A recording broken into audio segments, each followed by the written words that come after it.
Falling in love with a public figure or a cultural symbol is clearly fraught with difficulties. Intimacy verges on the impossible.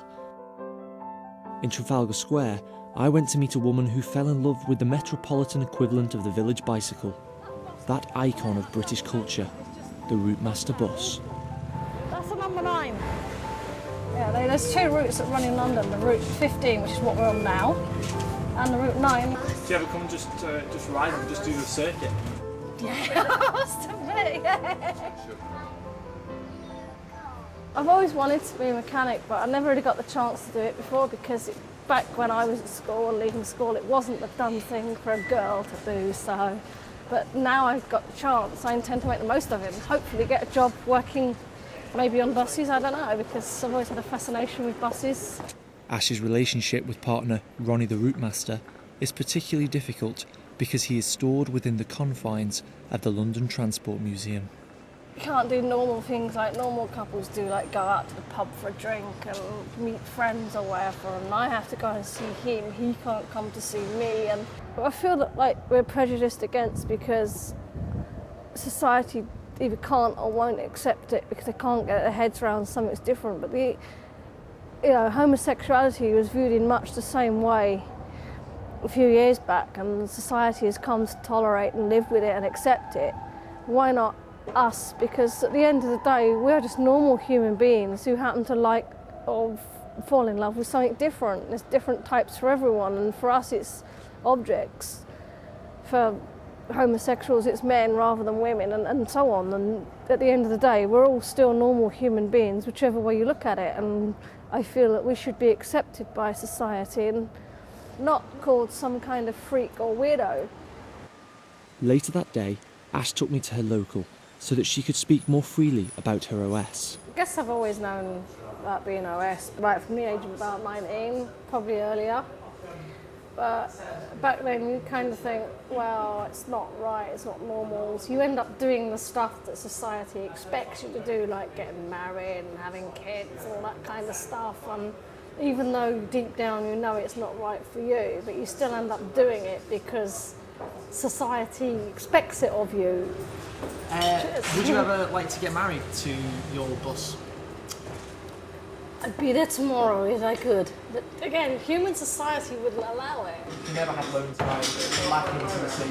How can you cope with that? I don't know, find ways, a good imagination. Another good way, and I haven't got them on me, and even if I had, they're not for public reading. Write it out in the form of a story, and it gets it all out of the system, so to speak. Could be a bit, make some dodgy reading, but... So like a love story or an erotic story? A bit of both, I guess. These are my photos of Ronnie. Different various bits. How long does it take you to collect all this? Quite a while. I came across that one and I bought that one. I thought, that's an interesting picture.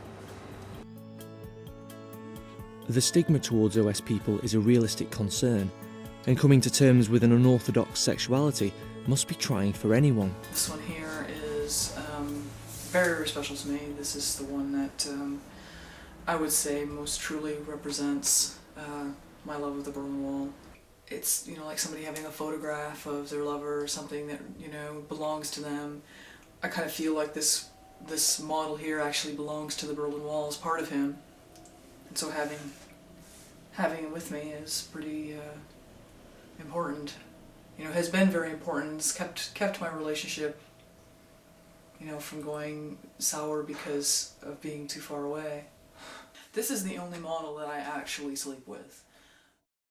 As Erika took me to see her samurai sword drills, I pressed her a final time about former relationships with human beings.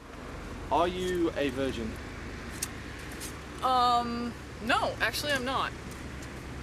I have actually been with lots of objects. Have you ever had sex with a man? Or a woman? No, not really. Not what you would define as human sex, no. When people just say, well, it's just an object, we'll build another one, and I'll just turn around and say, well, that was just a child that died, you'll just have another one. It's to me, when you say that, it cuts just as deeply as it would for someone that has lost a friend or family member. I don't want to say that objects are above human beings. I never will say that, but I also don't like to say that human beings are above objects either.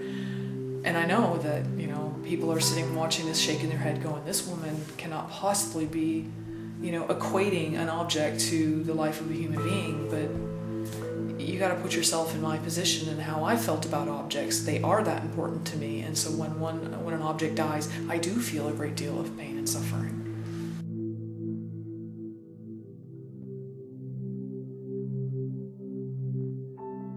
I left Germany having learnt something intriguing about the human condition. We all like to pigeonhole people, categorise them. It's convenient, and judging others is one of those inalienable facts of life. But the cap rarely fits just right.